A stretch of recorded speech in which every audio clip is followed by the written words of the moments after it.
My unforgettable moment in the past is when I was in the fourth grade of elementary school. The first I stepped into the city of Jakarta was for holiday before finally returning to Jakarta to study.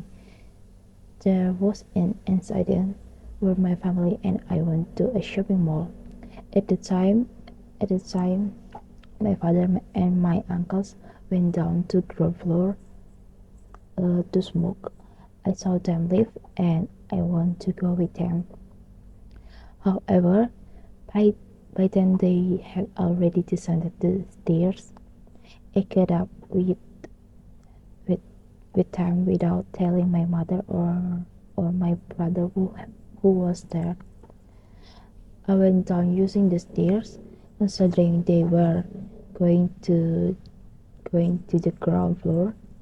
I kept going down without noticing.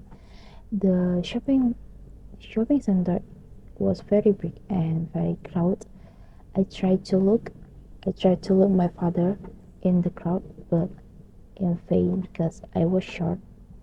Then I couldn't find them. I felt anxious and panicked. I admit that my actions were careless at the time. Panic stricken, I couldn't remember which floor my parents were on. So I decided to get out of the shopping mall, of the shopping center, and approach the security at the front door. While crying, I asked the security for help. The security told me to stop crying and stay, stay, his, stay by his side. He said he would find my father, so I did. Until waiting tens of minutes, my father came out of the shopping center and approached me.